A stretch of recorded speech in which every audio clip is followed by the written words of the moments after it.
Hello students, welcome back. Today we are going to discuss about Protistian algae or Protista. We are going to discuss about the class Protista. And if you will see there, then in Protista all eukaryotic unicellular organisms are belonging to kingdom Protista, and this kingdom is called as unicellular prokaryotes. And in this case most of the microscopic organisms are present, and they are found in various places, means sea water, fresh water, land, and marshy areas, and they are having special locomotory organs like pseudopodia and flagella, cilia. All these are their locomotory organs, and they show photosynthetic nutrition, saprophytic nutrition, and parasitic and mixed trophic nutrition. Some are symbiotic also. So we will discuss all about them, and we need to take all the classes, their two characters along with two examples. So let's start with the Protista. First of all, we are having our first class, Protestan algae. It is called as, that is called as photosynthetic Protista and protist, and these are dinoflagellates. Dinoflagellates. Di means two and flagellates means two flagella system is present. So these are the dinoflagellates, and Gonilox is major. You can say that organism which is very famous. So dinoflagellates are mostly marines and photosynthetic. They are living in seawater, and they on depending their presence of color, yellow, green, brown, blue, red, they are these type of pigments are present in their cells. So dinoflagellates basic their you can say that character is flagella, presence of flagella. Each organism has two flagella, one lies longitudinally and one transversely between the wall plates, and they have a two cell wall plates are present, rigid coat is there, and they have some two grooves are present, and that grooves are having the flagella arrangement, and these dinoflagellates are able to show phosphorescence and red tides. Some are phosphorescent, that means they can produce some colors and they can glow in dark, and that examples are Nauticula, Peridinium, and Gonilox. You can see here these are the Gonilox.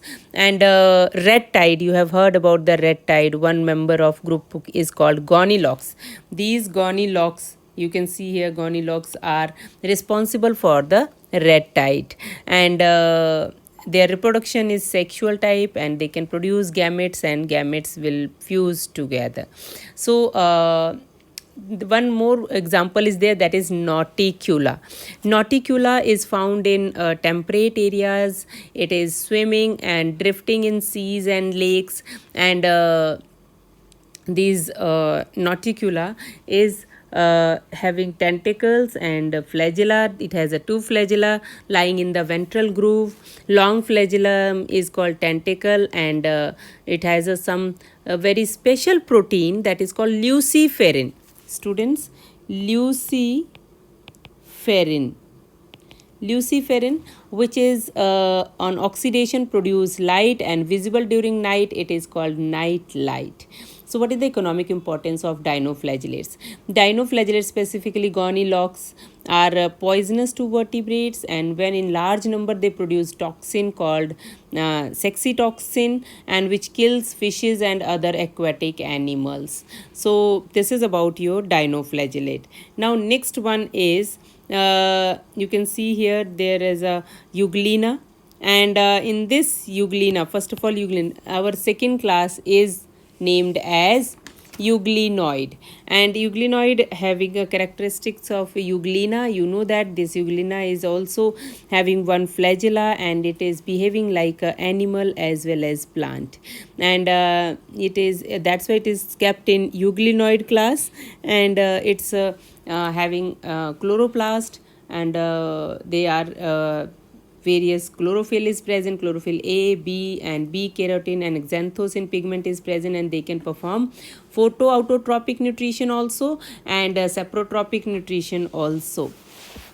So these euglena is present, and this euglena is its example, and its structure, you can see here it has a body, spindle like body, whip like flagella, and this flagella also having chloroplast in between, and these euglena are found in water, any aquatic place.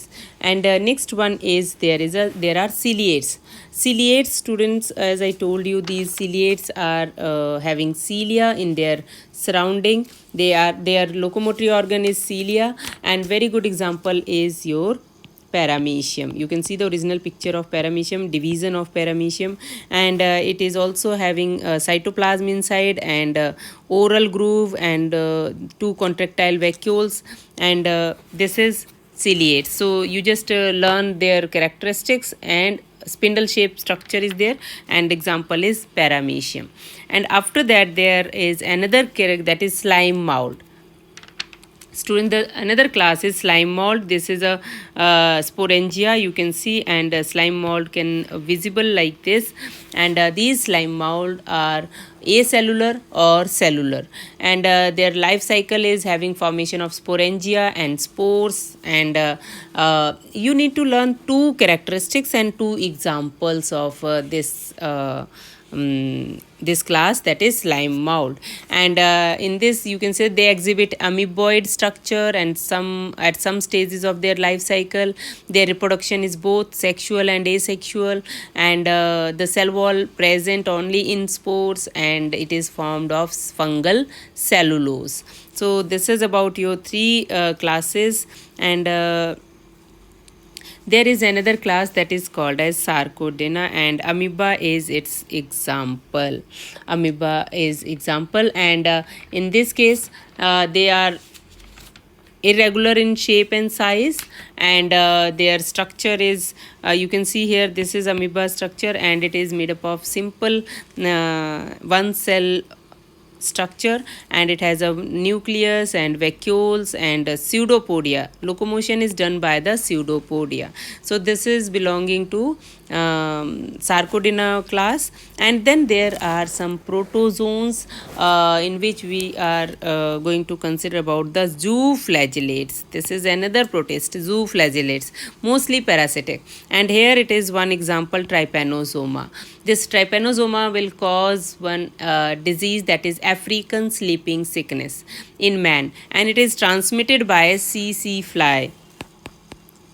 CC fly, and it just cause sleeping sickness, which is very dangerous for the human beings. The man will become lethargic and unconscious, and it make the patients lethargic and unconscious, and this trypanosoma resides in cerebrospinal fluid and cause damage to the brain. So, and the next one is this is called trichonympha or trichomonas are there. Other protists are present in, other zooflagellate protists are present here.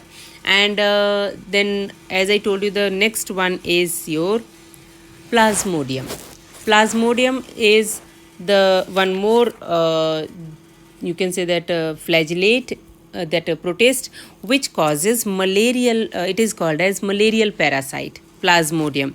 Its structure is very simple, spindle shaped structure one, and it just enters into the body, and malarial parasite is having two hosts, one is human being and another is mosquito. Its half-life is followed in a mosquito, and half will be in human being, and it causes great damage to the human being by causing malaria. It was first discovered by the Sir Ronald Ross. Sir Ronald Ross. He discovered that the disease spread by mosquito bite, and the natural cause is plasmodium. So plasmodium is there, and students, only you have to study two characters of each class and two examples, and then this protist will be prepared. Thank you.